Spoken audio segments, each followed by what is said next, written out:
Life is like a movie and we in it and we in it. We on Major League and we did it and we did it. It's all about that action, keep it moving, keep it moving. Pursue your dreams, that's how you do it. Life is like a movie and we in it and we in it. We on Major League and we did it and we did it. Yo, it's all about that action, keep it moving, pursue your dreams, that's how you do it. Starts with a statement. Next step is visualization. Step 3, continue affirmations, accompanied by faith, all based in action, moving in direction of the damn thing. Don't let nothing get in your way, doing the damn thing. When it seems like all fail, keep your mind what's up? moving so you don't fail. 'Cause it's easy to stop hard as so we keep going. So many failures, why should I keep going? I got vision, therefore I see it finish. Only way to do that is to see it finish. If you got a plan, put your all in it. Life's an obstacle course, put your all in it. Across the line. Yeah, we all finished. Hit that like button, y'all. Hit that like button, y'all. Life is like a movie and we in it and we in it. We on Major League and we did it and we did it. It's all about that action, keep it moving. I said astigmatism in my soul. Man, this the podcast with soul.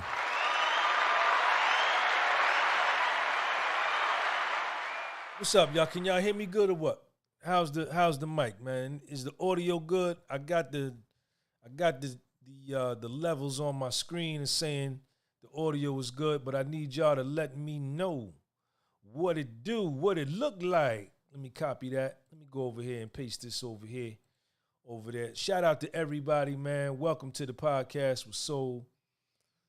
I am the owner of the podcast with Soul. I am the creative director of Podcast with Soul. I am, let me see, hold on. I'm the host. I'm back office. I'm everything, man. I'm the legal counsel. I'm the janitor. I'm everything. Anything that got to be going on with this channel right here, man, talk to me, man. I'll take care of you, man. Yes, I will. Yes, I will. Shout out to everybody, man. Welcome to the show. How's the audio, man? Is the audio good? Is the audio money? Can y'all hear me good? You see it up there on the screen, one-on-one mentorship sessions. I want to give a shout out to my man Gabe over in New York. Shout out to my man Brian up in Connecticut. For logging on, I got a shout out to my man Joshua up in Connecticut. Loud and clear. Okay. Senator Lower Banks say we loud and clear, man. Shout out to Senator Lower Banks, man. Giving a nigga a mic check. I want to give a shout out to my man Tony down in VA, man. Bought a shirt today. And a shout out to my man Stefan over in Denmark. Bought a shirt and a Scully.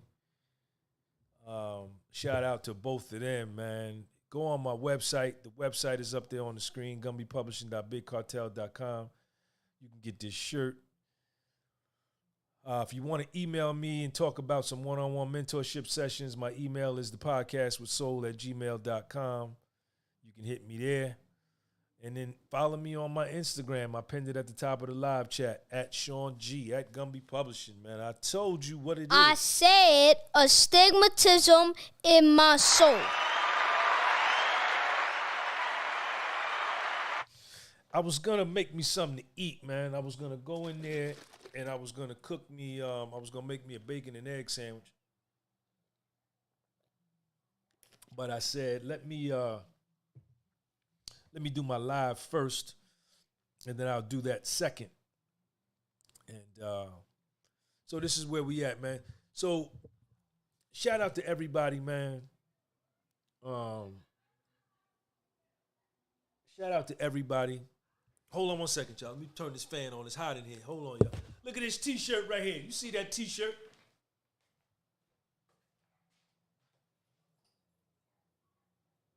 Let me turn the TV off so I'm not distracted by the TV.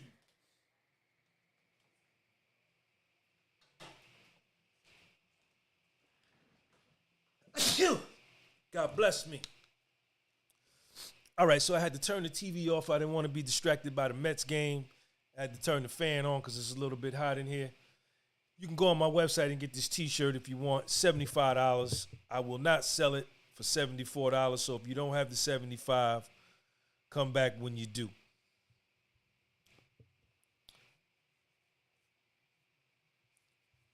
Where you are, your dream and your vision and that ideal life that you have an image embedded and engraved in your mind that your imagination has created and that your heart desires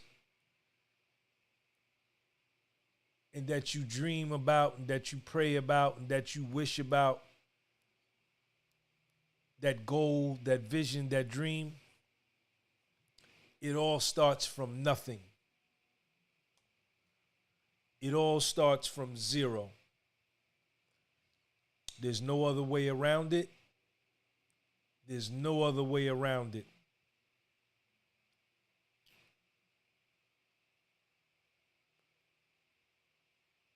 It starts from absolutely nothing.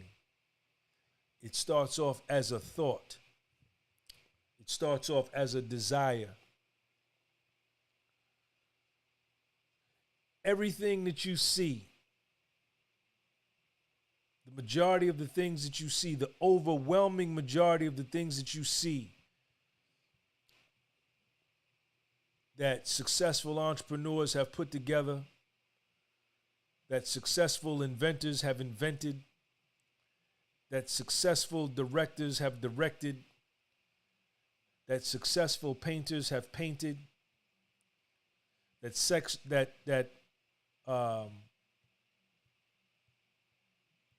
successful musicians have played,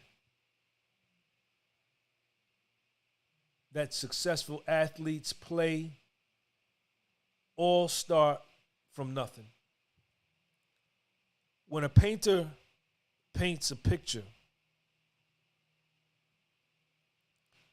when a very famous painter paints a picture, all he starts off with is a clean canvas, an easel, and some paint brushes and some paint. There's nothing on the canvas. And there won't be nothing on the canvas until he takes his brush, dips it in the paint, and begins to paint on the canvas. It all starts from nothing.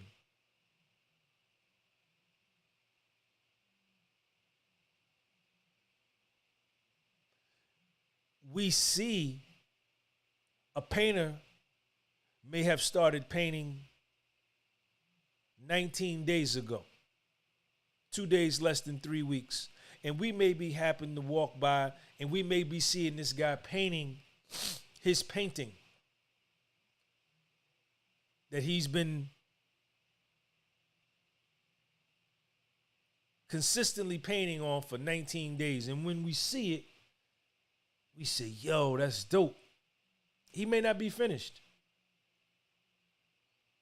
But being that we see it, the first time that we get a chance to see it is on the 19th day, we have no concept. We have no concept that this painting that we're looking at on the 19th day was once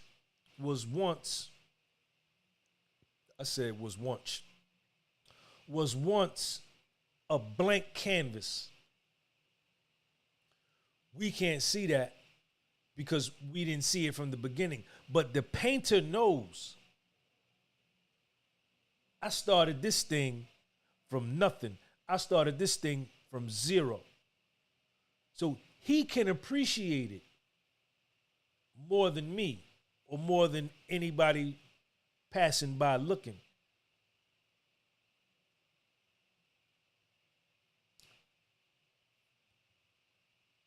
I make this, I'm doing this podcast tonight because a lot of people,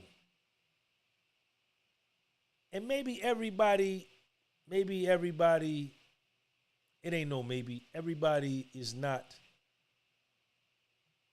an entrepreneur, and everybody is not gonna make it as an entrepreneur. Everybody does not have the obsession trait that's necessary to be an entrepreneur. Not everyone has the compulsive, addictive personality that most entrepreneurs have. So everybody is not cut out to be an entrepreneur. However, that does not stop the majority of the people of dreaming about becoming an entrepreneur, dreaming about doing this or dreaming about doing that. Visualize themselves doing this, visualize themselves having this life of freedom, this life of choices, this life of abundant opportunity, this life of abundant choices, this life of owning your own time. And I think in a lot of cases, we see these people that were successful in the entrepreneurship realm. In the entrepreneurship realm. Get him, Sean. Check me out. I'm not saying that they are successful, because that person may very well be a piece of shit in his family life. He may be a trash can with the way he treats his kids. He may be a liar. He may be a thief. But in the entrepreneurship realm, he's a success. So we got to always differentiate and compartmentalize success.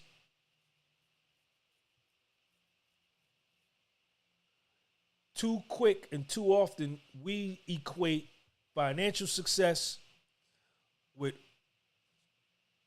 totality in success. Oh, my man is successful. He worth $4 million. And we instantly place these people on pedestals and give them instant respect without knowing that he ripped off an elderly nursing home for the money. Does that make him a success? Absolutely not, in my opinion.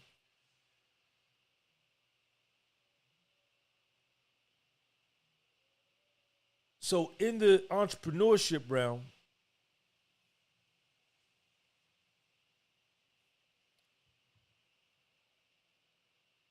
the success,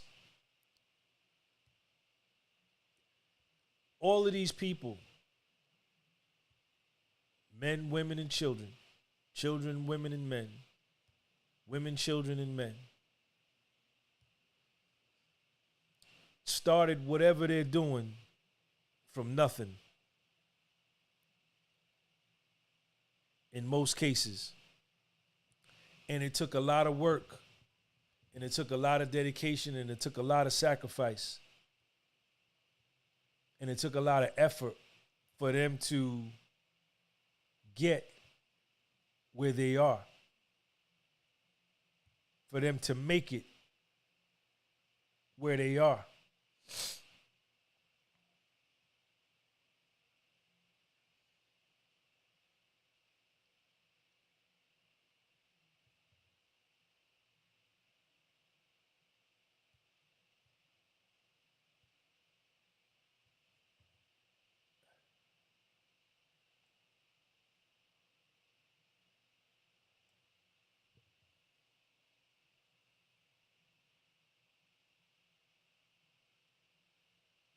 See, it takes a lot of fortitude and it takes a lot of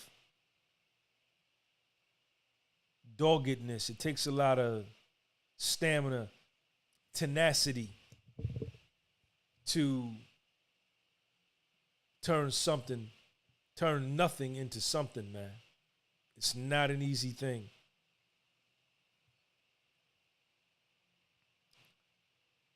You know, I put up a video this morning on this channel, my Morning Coffee Motivation, where I talked a little bit about this. Thank everybody for hitting the like button for me. I appreciate you. Thank you.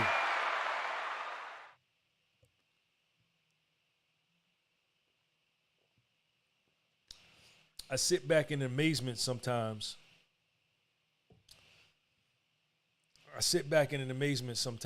At what my life has become through this social media thing, through my YouTube channel, through my Instagram. You know, today, a dude from Denmark is in Europe. He bought a t-shirt and a Scully hat from me.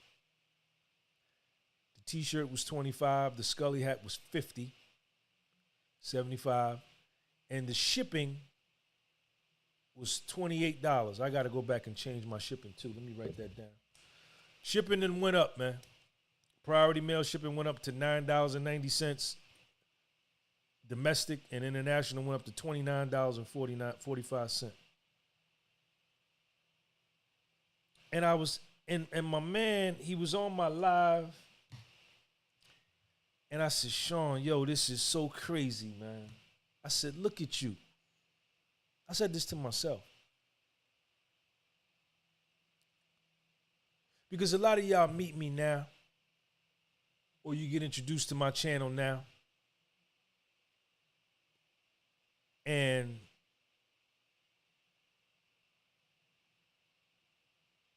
you make judgments about me, good and bad, positive and negative. I get it all. Some are apathetic. They don't feel either way about it. But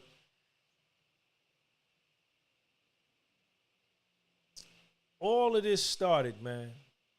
I'm right here on this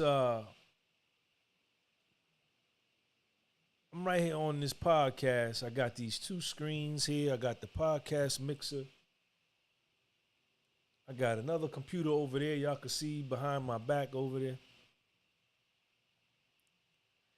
And I got this YouTube channel. I'm finna have 11,000 subscribers on this one soon. And then the other one's got 95,000.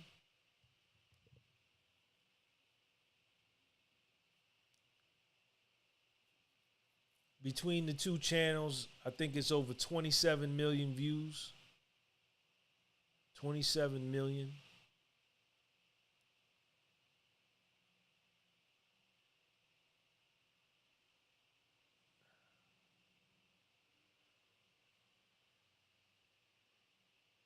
I've sent a dude in South Africa, bought a shirt and a book and a hat.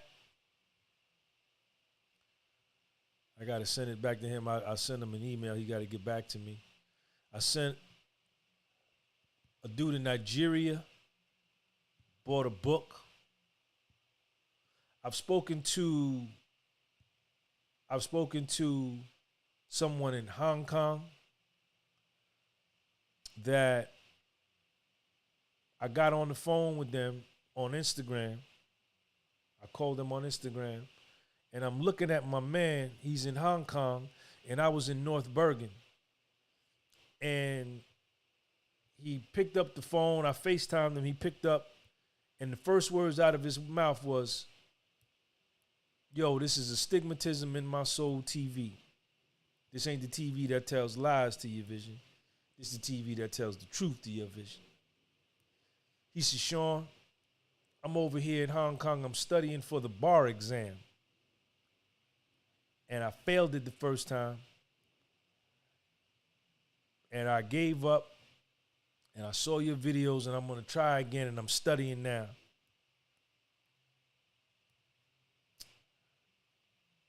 I FaceTime with a dude in Portugal, Spain. I've sent shirts to Greece, Spain, Portugal, the Netherlands, Amsterdam, Budapest, Hungary, Australia, New Zealand, Brazil.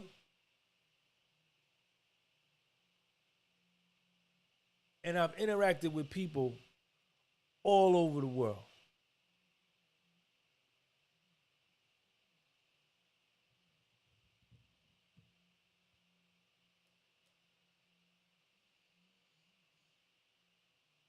All over America, all through the Caribbean, all nationalities, European, African, American, Black American, Latino, Latina, European, Australian, Asian, India, Hong Kong. I did a FaceTime with a dude in India. He's over there doing burpees. There's a dude in Thailand I've interacted with.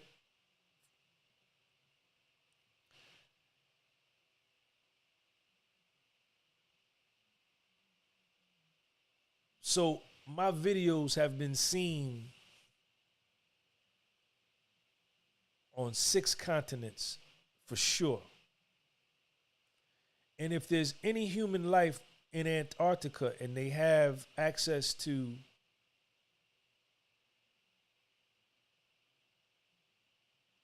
cellular network or Wi-Fi, I bet you my stuff has been seen there too.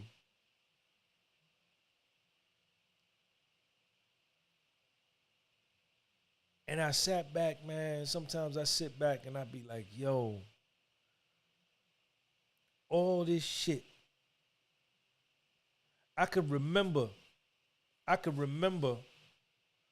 getting arrested at the Internal Revenue Service office in Springfield, New Jersey, off of Route 22, and them handcuffing me and driving me to downtown Newark underneath 50 Walnut Street, which is the federal building in Newark. They drive you down, they open up the garage door, you drive in, they close the door, and then they took me out and they put me in this cell.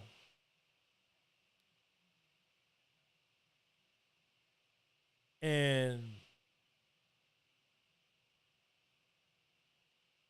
I remember sitting there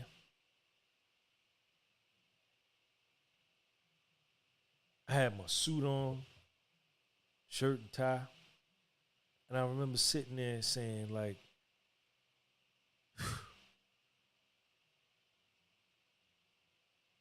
I don't even remember. I just was sitting there. And then to think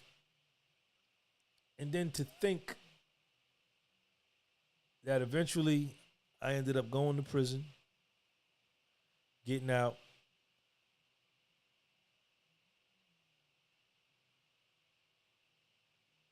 and writing these books, and then starting a YouTube channel.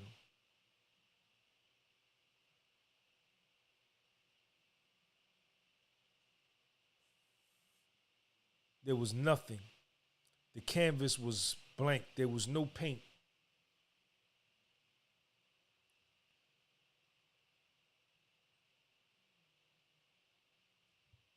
And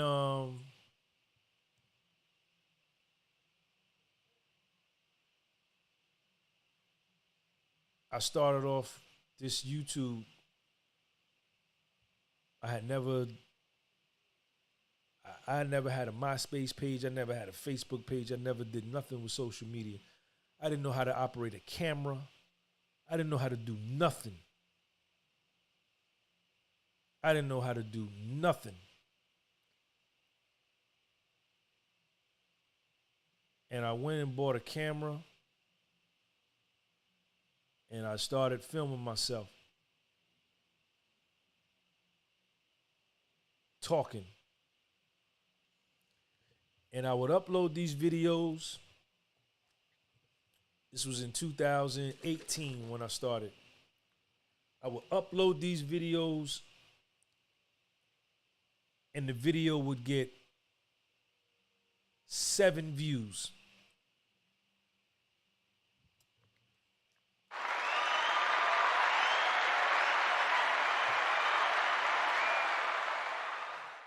I would upload another video the next day, and that video would get 4 views. And of those 4 views, 4 of them was mine, was me looking at the video.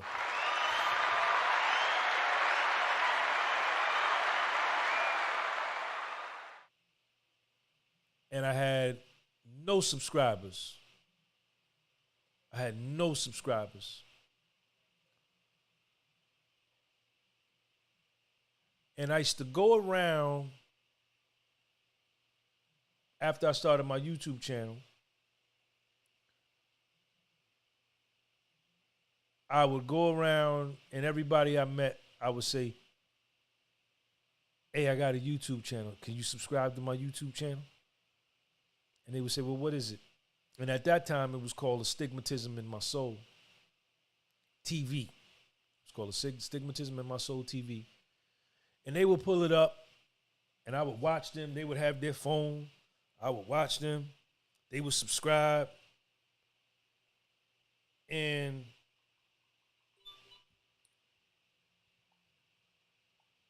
they would subscribe. And then my numbers would go up. And then after they left my presence, or the very next day, they would unsubscribe.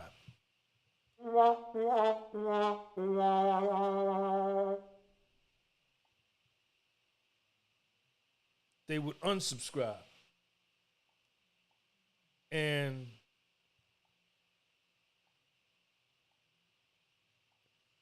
that didn't deter me. That didn't deter me. Sax is for afternoon strolls. With Lending Tree, the lenders came to Linda. The lenders came to Linda? Lending Tree. You win. Lending Tree, the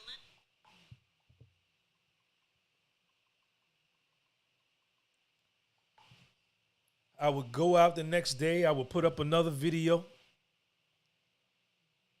And then I would tell people, subscribe, subscribe. They would subscribe in front of me. Then later on the day, my numbers would go up.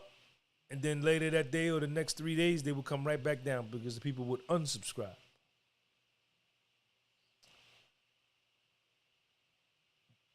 But I didn't care. I kept posting. I kept posting. And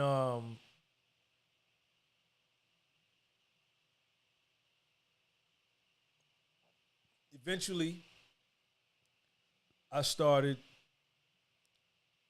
a window cleaning business. And I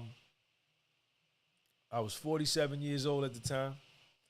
And then I started filming myself. I had my camera. I started filming myself cleaning windows.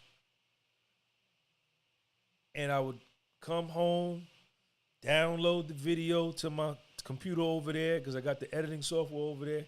I was filming it on a GoPro camera, Hero Black 5.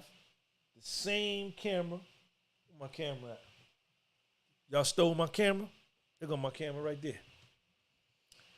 The same Hero Black 5 that I shoot all my videos on now. And I started uploading my window cleaning videos. And then somewhere along the line, I started calling myself the window cleaner with soul. Because the name of the books I had wrote my books by then, was Astigmatism in My Soul. So I was the window cleaner with soul. And I would put up a video and nobody would watch it.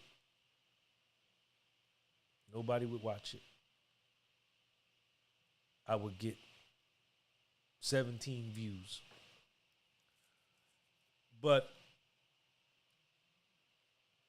I was discouraged.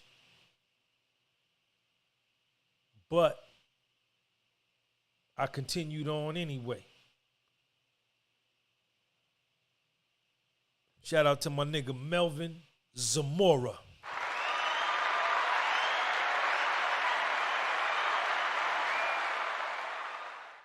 Melvin, thank you for that super chat, man. I'm gonna get that coffee tomorrow joint.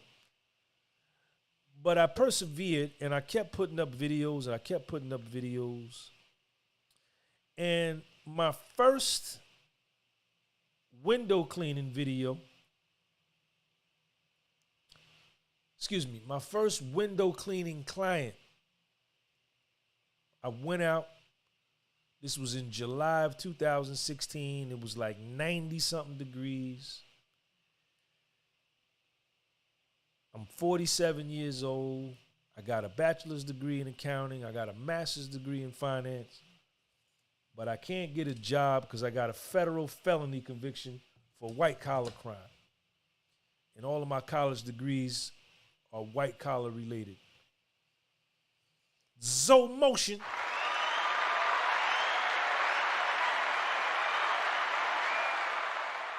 Motion, thank you for the $4 euro. Appreciate you.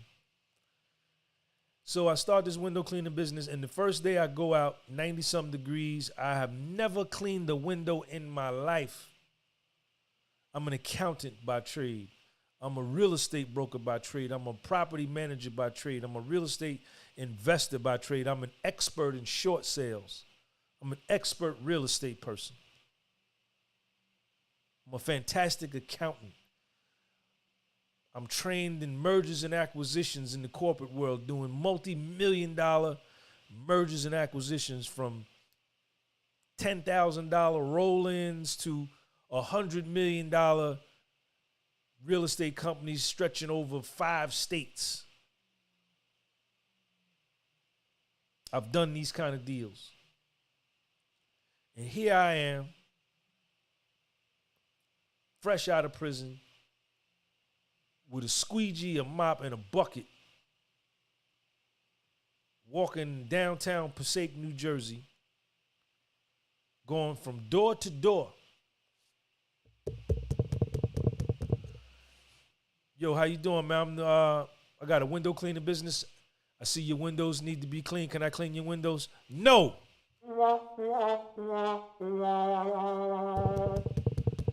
Hey, how you doing? I see your windows. Your windows are a little dirty. Can I clean your windows? No.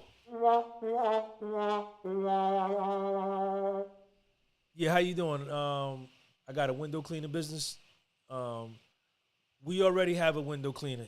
Yeah, but your windows look real dirty. When was the last time he was here? I don't know. Well, can I just clean them because they look real dirty? No. And this went on. I don't know how many no's I got. But eventually, I went to this jewelry store on Main Ave in Passaic. It was called Rocky's Jewelry. Never will forget it. It was like 98 degrees. I had dropped Sean off, little Sean, at daycare. I think my mother was paying his daycare. Yep. He was going to daycare at the Clifton Boys Club. And I don't know how many no's I got, but I went to Rocky's Jewelry and I said, yo, I got a window cleaning business. I said, can I clean your windows? He said, how much you gonna charge me? I said, $5. He said, nah, I'll give you $3. I said, bet, run it. Life is like a movie and we in it and we in it. We on Major League and we did it and we did it. It's all about that action, keep it moving, keep it moving. Pursue your dreams, that's how you do it. Life is like a movie. And that was my first client. That was my very first client. And I cleaned that window. I spilled water everywhere because I didn't know what the hell I was doing. I was a horrible window cleaner. I had water everywhere. And a window today, with me being a pro at window cleaning, me being the best window cleaner in the world right now, nobody is better than me at window cleaning. I'm the best ever in this galaxy. But at that time, I was a rookie. And I had water all over the place. What a window that would take me a minute and a half to clean today probably took me 20 minutes to clean. And I got paid. My man gave me $3.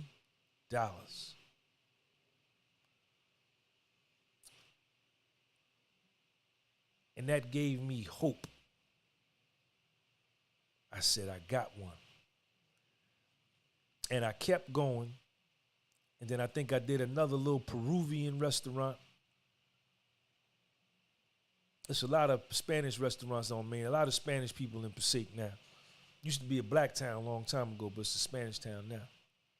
All the niggas done left and went down south. I don't know where they went. And I finished that day, and I think I made $27 that day, or $29. 27 or 29.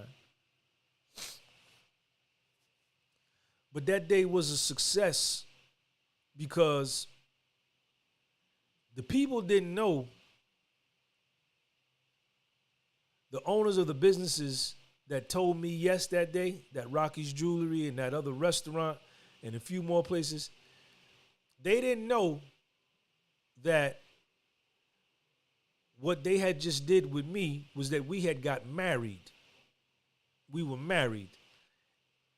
And whatever day that was, if it was a Tuesday, next Tuesday, I was right back at Rocky's Jewelry, that Peruvian restaurant.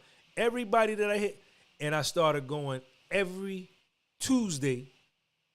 No, what was my Passaic day? Wednesday was my Passaic day. This was a Wednesday. Tuesday was my Newark day, down in the neck.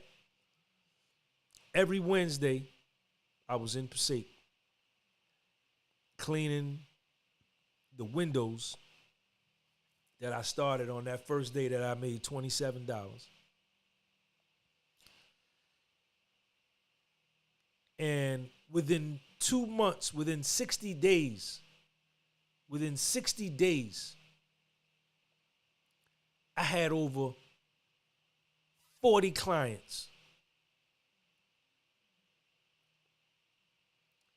By the time I got to 4 months, 5 months, 6 months, I had a full-blown window cleaning route where I woke up every morning, fixed Sean something to eat, took him to school, and I would go to a different town. Mondays was Patterson in the Arabic community, right there on Main Ave. I had that on Smash. I had that sold up. Tuesdays, I was down in Newark in the Ironbound section in the neck, Portuguese, Brazilian community. I had that lined up. It was a couple more window cleaners down there. We had a little static when I first got down there. You know what I'm saying? A little static because window cleaners are real territorial, you know. But I wasn't going to be denied. You know, I didn't try to take nobody else's clients. You know what I'm saying? I wasn't on that tip. Wednesdays, I was in Passaic. Thursdays, I was in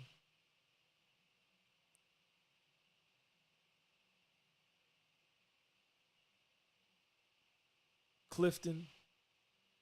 Fridays, I was in Wallington, Garfield. Saturdays, I was in Jersey City and Bayonne. So I had a full-blown route. Elwood Baldwin in the house.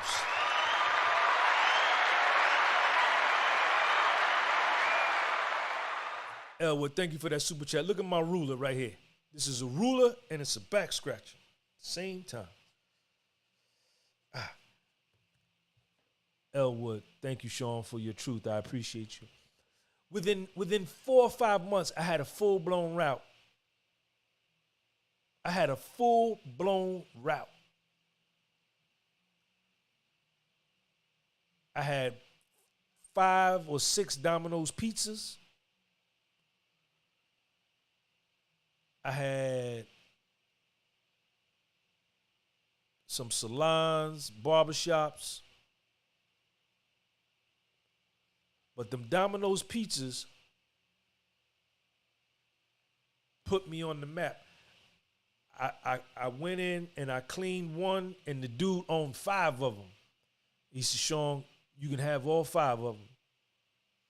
And that's when I knew I was on my way. And then I caught a Burger King. I caught the Burger King in Jersey City, Chilltown on 440.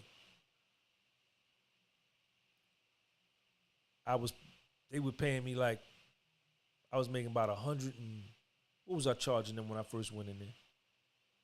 Like 100 a cleaning or 75 or 125, whatever. But by the time I was in,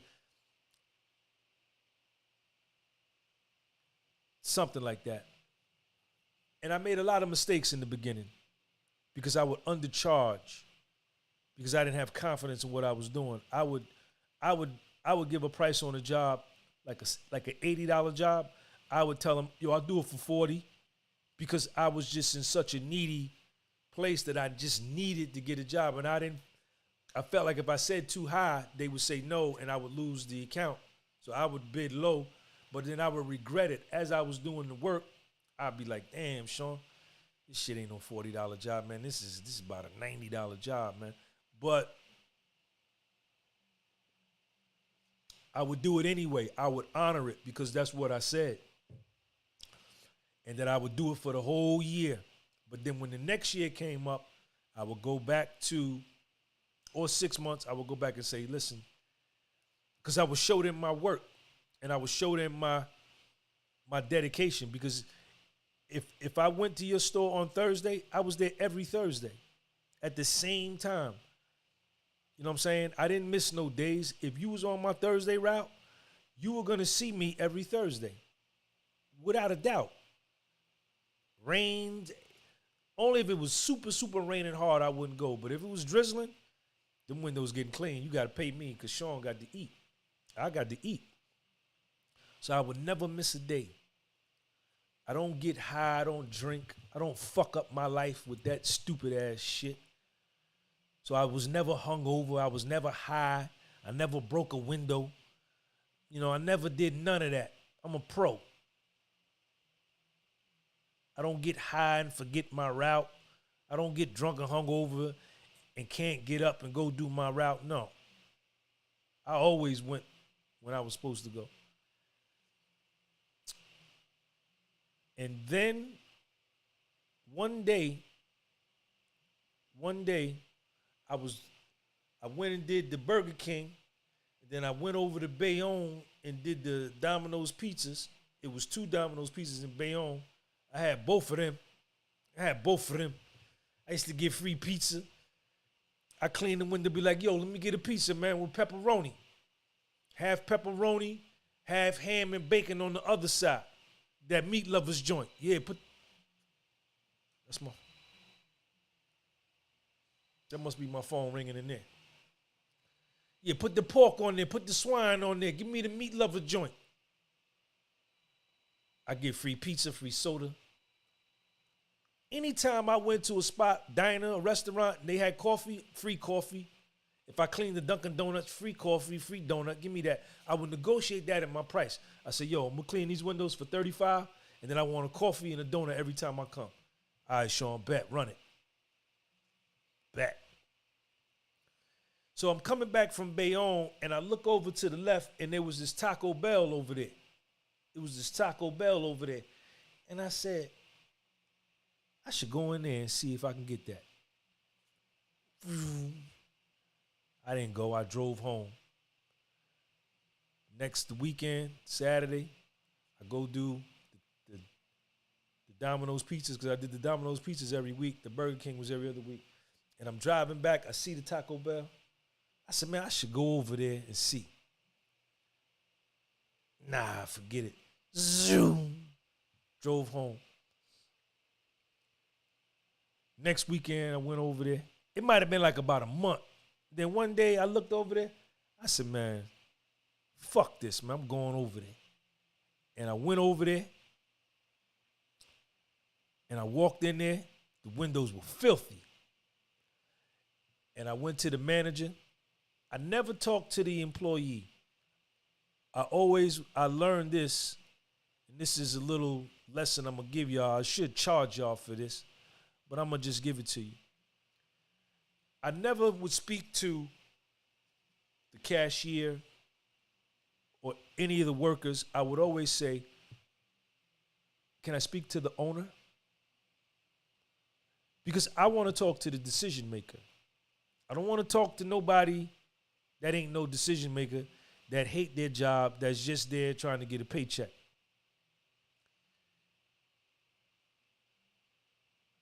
And I learned that you always talk to the owner because the employees, when they find out how much you make and they start comparing what you make to what they get paid, they get jealous.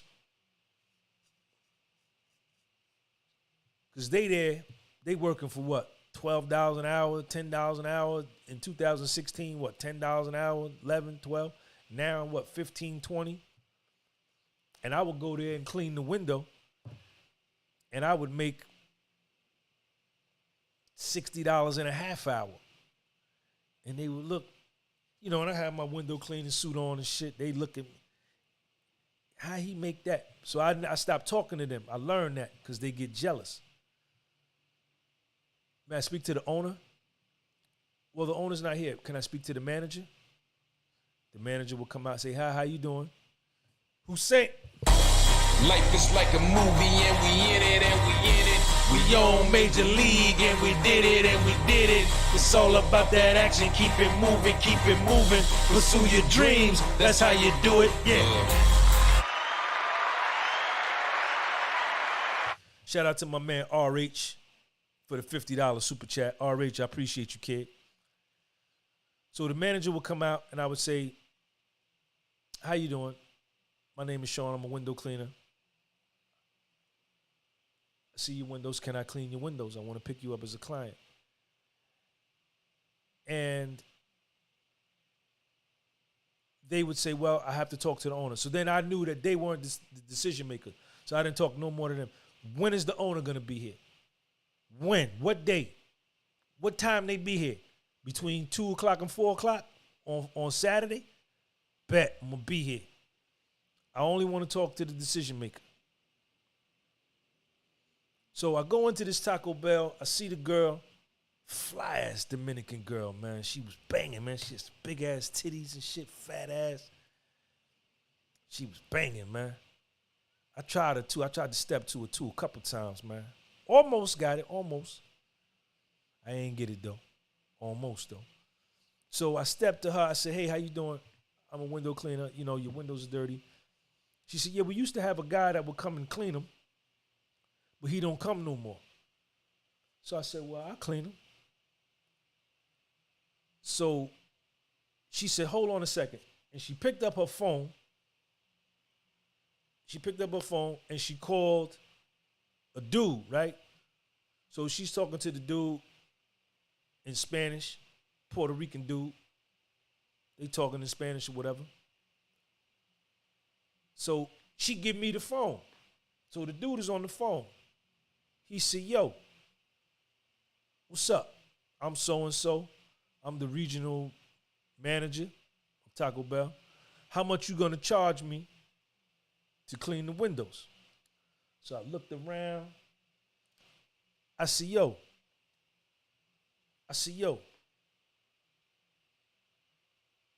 I'll do it for 60. He said, well, do it for free and let me see how you do. And then if I like your work, I'll let you do them. I said, nah, hell no. I said, nah, hell no. I said, nah, hell no. Hell no. I said, hell no. I said, I ain't gonna do it for free. I'll do it for 30. He said, all right, bet, do it for 30. I cut it in half. So I cleaned these windows, man. These windows were so goddamn clean when I got through, man. The birds was flying into them, man. They was clean. So I made sure I did a good job. So I finished. I went to the manager, the Dominican girl. She called them back. She was talking to him. She said, yo, the windows look good. They look banging. She gave me the phone. My man said, yo, I'm the regional director of the Taco Bell, and I got 8 stores. I'm going to text you all the addresses to all 8 of my stores, and I want you to go and give me a price on all 8 stores. And if we can agree on a price, I'll give you all 8 stores. Life is like a movie and we in it and we in it. We on Major League and we did it and we did it. It's all about that action, keep it moving. So that same night, I ain't wait till the next day. No, I didn't. I ain't go smoke no weed. I ain't go get drunk. I didn't even go get with a honey. None of that. The same night, I went and visited all 8 stores. I printed out all the addresses. I looked at them all. I called them the next day. I emailed them over my proposal. I called him the next day. He said, all right, let's run it. And I picked up all 8 of them stores, man. And that changed my route. That changed my route to where I didn't have to do no more. Because when I first started, I had to do $5 windows. I had to do $7 windows. I had to do $10 windows. I had to do $6 windows because I needed to feed Sean. But when I got them Taco Bells, my motto after that was I'm not doing nothing under a $20 window unless it's something right next to what I'm doing. If I go here and I'm doing this Domino's pizza for 20, and then my man next door got a little small joint, he want me to knock it out for 10, I'll do it because I don't got to move. It's right here. But I wasn't doing no more $5 windows after that. And that changed my route. And I worked that route. Never got Section 8. Never got welfare. Never got food stamps. Never got WIC or none of that shit. Government assistance. Nah. I'm too arrogant for that. I'm too conceited for that. I'm too great for that. I would never let the United States of America become Little Sean's father before me. Nobody will. Because I'm that motherfucking nigga. Life is like a movie and we in it and we in it. We on Major League and we did it and we did it. It's all about that action, keep it moving, pursue your dreams, that's how you do it. Ugh. So I got no help from nobody. And that's cool. I didn't need none. I got it. And I'm doing my YouTube and I'm cleaning windows at the same time. And then eventually my YouTube videos blew up. I did that one video over there in Wingate Park with Red Shot Black Star. And that video did 100,000 views in 3 days. It did 1 million views in 3 weeks. And then my page just went crazy. And then the window cleaning started to get in the way of the YouTube. So I sold the window cleaning route. I sold it. I built up that route from nothing, and then I sold it. And then I just started doing the YouTube full time. And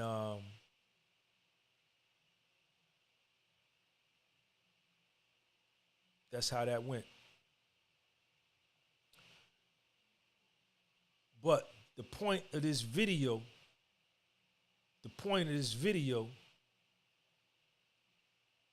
is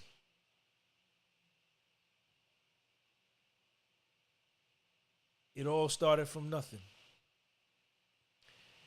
I told y'all I was in a goddamn federal jail cell. I was in a federal prison cell underneath the federal building at 50 Walnut Street in downtown Newark. And look at where I'm at today. And I'm 53. And I started my window cleaning route at 47.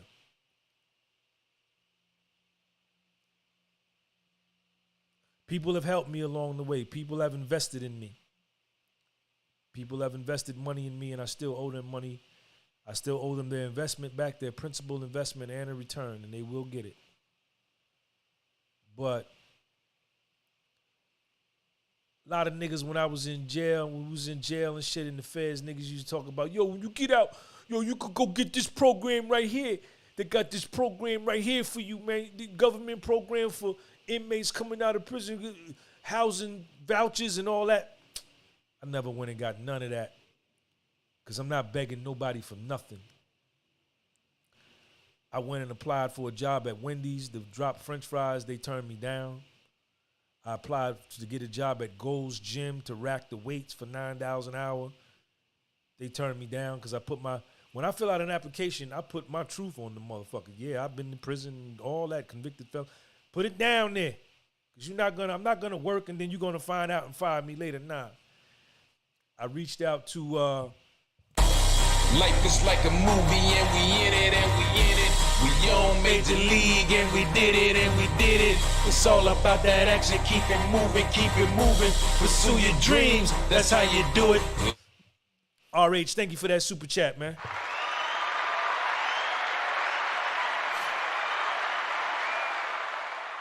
When I worked in the corporate world,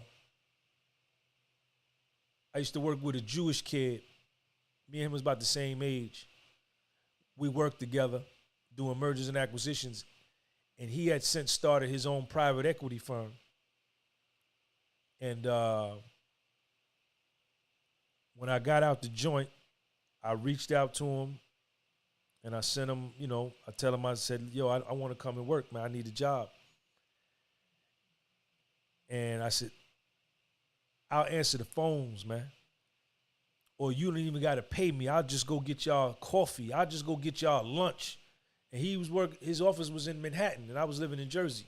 But I didn't care because I knew that once I got my foot in the door, I was taking somebody's spot because I'm better than everybody. I knew once I got my foot in the door, I was taking somebody's spot because I'm money like that. I'm nice like that with numbers and accounting and finance. I got a fucking brain. I got a financial brain. I always was great with numbers. So I said, man, I'll empty the trash cans. I'll make copies. I'll go get y'all coffee. And he was like, nah. He turned me down. I told him all about my Fed case and everything. And I wasn't mad at him because I understood. I sent him all my paperwork, let him know I wasn't a rat. But I said, Sean, if you had a private equity firm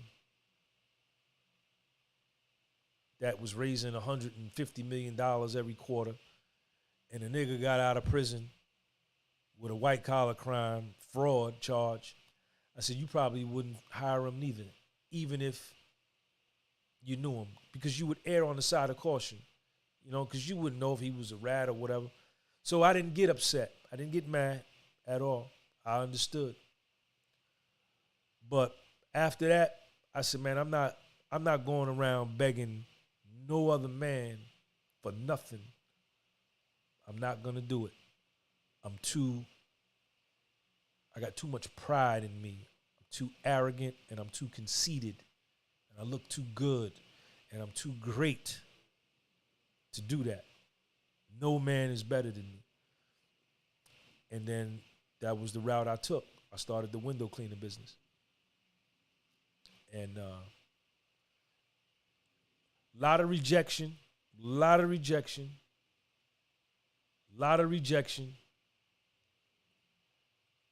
I got told no a lot. No. Lot of rejection. But I didn't quit.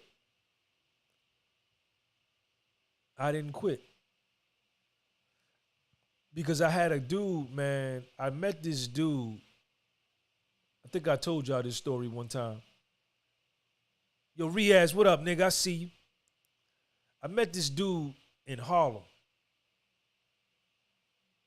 when I was going to NA meetings, Narcotics Anonymous meetings in Harlem. I've been clean 31 years, 11 months, and 21 days.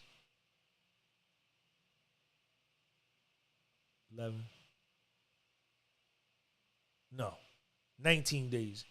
In 11 more days, I'll be 32 years clean from drugs and alcohol. I don't get high. I don't use drugs. I don't use alcohol. I don't use none of that. I've been clean 31 years. On the 16th of this month, it'll be 32 years straight. Never relapsed. So I met this dude in the rooms, in the NA meetings. He was a con man. And he used to con tourists that would come to New York on 34th Street in Manhattan. That's Midtown. 40 Deuce, Times Square, 40 Deuce, 6th Avenue, 34th Street, Madison Square Garden, the Macy's store. That's where all the tourists go when they come to New York.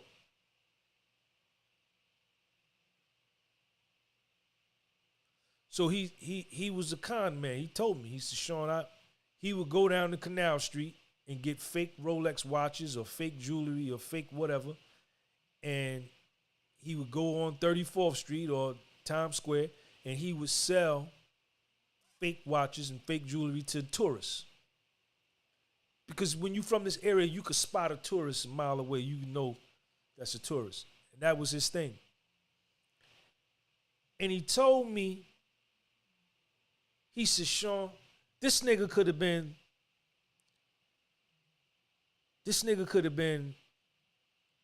an executive sales officer for a Fortune 1000 company. That's how his brain was. That he was that tenacious. He was a wordsmith. He was a psychologist. He was brilliant, but he used his brilliance and all of that for the con game. But had he been able to channel it into the corporate world, he would have been a top salesman for IBM or for whatever, car, whatever. And he said, Sean, because I was selling real estate at the time, and he would school me on the real estate tip. He said, Sean, man, every day I go down to 34th Street, every day I go out, I come off with $300-400. And this was in 2000.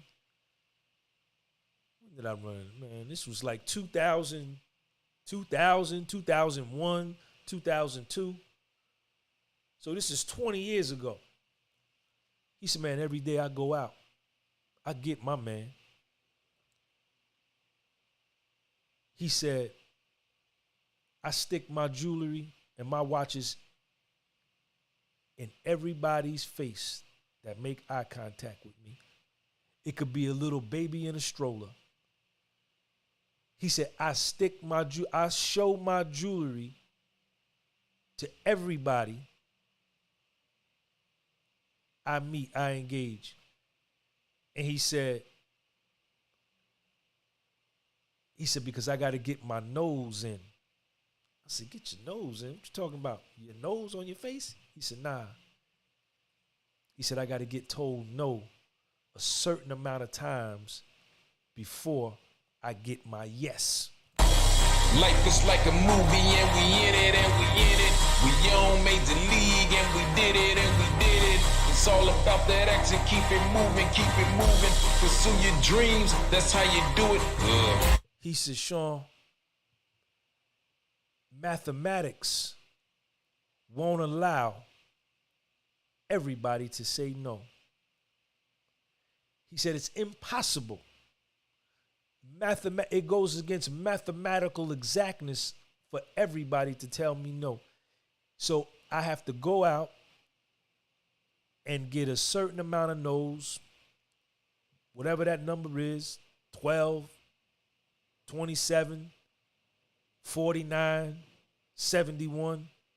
But he says eventually somebody says yes, and I get my man. And I had to be able to look past the nefarious means with which he made his living and the deceit and the manipulation, because that's purely what it was. But I looked past that, and I looked at his logic and his tenacity and his thick skin, that he didn't let the word no depress him, defeat him, punch him in the mouth, knock the wind out of him, get him depressed. He said, I don't feel nothing when they tell me no. And then he told me this, and this was the killer. He said, man, when I get one of those real violent no's, when I get one of those real aggressive no's, like, nigga, get that shit out, man. Get that shit out my face. He said, that's when I know my yes is right around the corner. Life is like a movie and we in it and we in it. And I keep on pushing. Life is like a movie and we in it and we in it. We on Major League and we did it and we did it. It's all about that action, keep it moving, pursue your dreams, that's how you do it. And I began to practice that philosophy in my real estate business, because I was a real estate agent at the time. But I've always had the gift for gab. I've always been a great salesman. I could always talk to anybody, but I learned from him. And he was the man, him and Russell Simmons. You can ask Russell Simmons this story. Russell Simmons and Curtis Blow, him and Russell Simmons were roommates at City College in Harlem. And he taught Russell Simmons how to hustle. He taught Russell Simmons how to promote parties. His name is Rudy Sply. And if you get Russell Simmons' book, go get Russell Simmons' book. The one he wrote, Rap, The Life of a Rap, Drugs, Rap. How does that saying go? Drugs and rock and roll? No, Sex, Drugs, and Rap. Russell wrote a book similar to that title, Sex, Drugs, and Rap. And in that book, he talks about my man Rudy, and said that Rudy taught him everything that he knew about hustling. They used to get high together. They used to smoke dust together. Russell Simmons and Rudy used to sniff coke and smoke dust together. This is when they were in college. They were young kids, 18, 19, 20. And then we all know what went on with Russell. Russell went on to do some great things in the business world. And, but, the long or the short is that it all starts from nowhere. Chef Bama, what up? I see you. Quan, I see you. The Compliment King, I see you. And this what you see, like a lot of niggas hate on me. A lot of these sucker-ass niggas in the calisthenics community in New York, y'all know who I'm talking about. But can't none of them fuck with me. They know it. Everybody that's on this calisthenics tip, everybody want to be on Sean G's channel because I got the most authentic New York, Jersey, East Coast channel. YouTube shadow banned me in 2020 because I did some, they shadow banned, they gave me a strike on my page for a coronavirus video I did, and I had did some pro Donald Trump videos. And when I did that, they censored my channel and they blocked me. They took away a lot of my subscribers and they blocked my page, and my page stopped growing. But I didn't quit there neither. But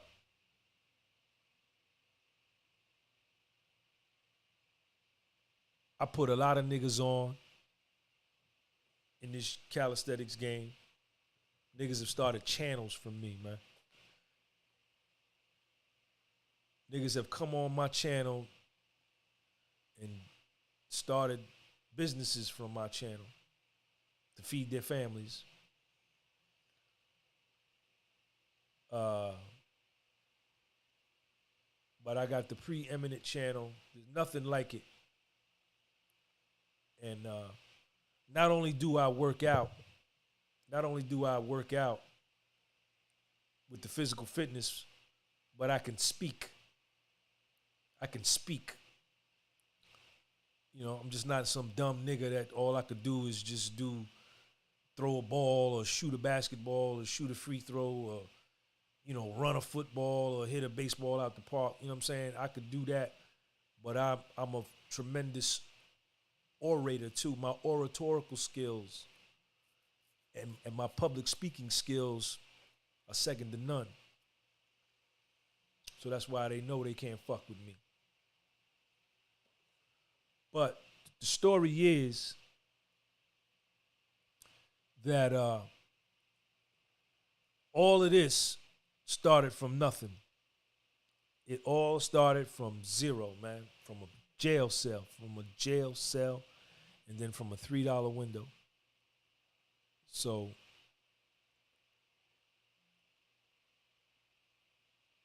I just tell y'all this story because it's a true story. You do what you want to do with it. But I didn't quit and I didn't give up. I experienced a lot of headwinds, a lot of adversity, a lot of setbacks, a lot of failures, a lot of mistakes. But I learned and I kept persevering. You know, I learned and I kept persevering. And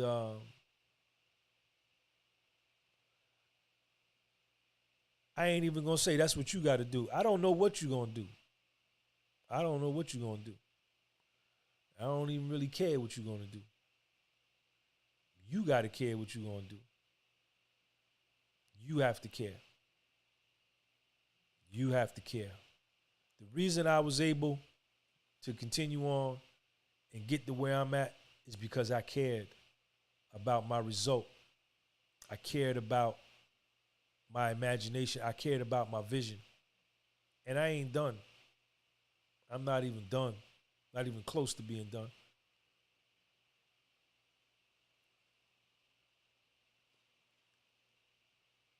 Not even close. So, I've been on here an hour and 14 minutes, man. I've been on here an hour and 14 minutes, man. Chef Bam in the building, man. That's my nigga there. So, I don't care what you do with your life, and don't nobody care what you do with your life. You can piss it away on Instagram.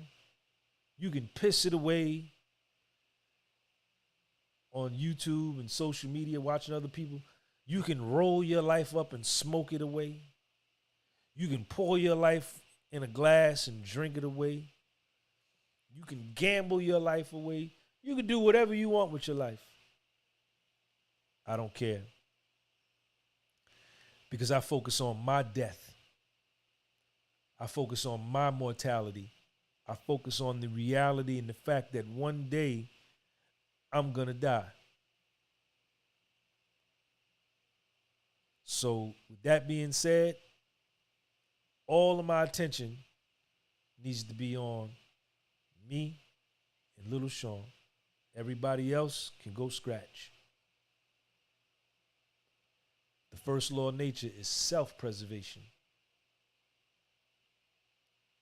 The first law of nature is self-preservation. We were never taught that, how to do that.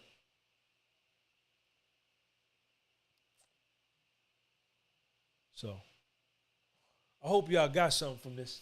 I'm finna go make me a bacon and egg sandwich, man, then I'm going to sleep, man.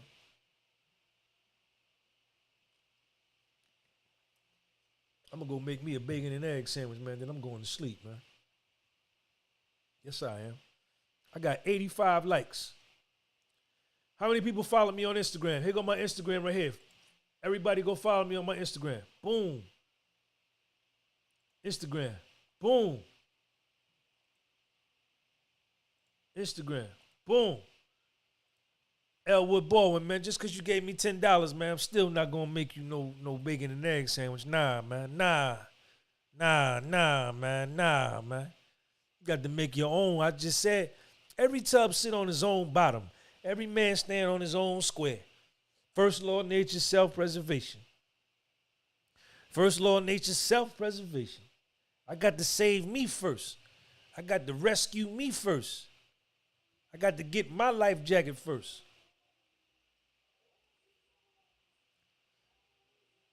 Y'all subscribe to the channel, man. Stop coming by here, peeking through the window, man. Window shopping. Subscribe to the channel. You see what it is. I'm going to put this episode on. I love too, Elmwood. I see you, homeboy. Love, man. Thank you for the super chat. I'm going to put this on the Spotify, too. This joint here going to go on my Spotify joint. How many people follow me on the Spotify joint? Let me put my Spotify joint up there. Hold up. How many people follow me on the Spotify joint? Where my Spotify at?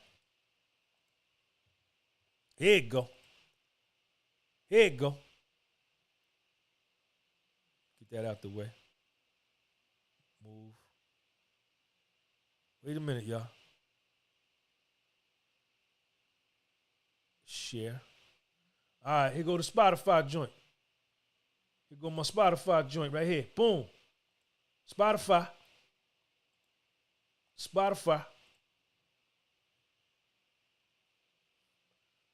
Man, look at where I came. I'm on Spotify too, man. I forgot that. From a $3 window. Anything is possible. All right, y'all, man. I'm out of here, man. I'm out of here. Peace, y'all. Life is like a movie and we in it and we in it. We on Major League and we did it and we did it. It's all about that action, keep it moving, pursue your dreams, that's how you do it. Life is like a movie and we in it and we in it. We on Major League and we did it and we did it. It's all about that action, keep it moving, pursue your dreams, that's how you do it. It all starts with a statement. Next step is visualization. Step 3, continue affirmations.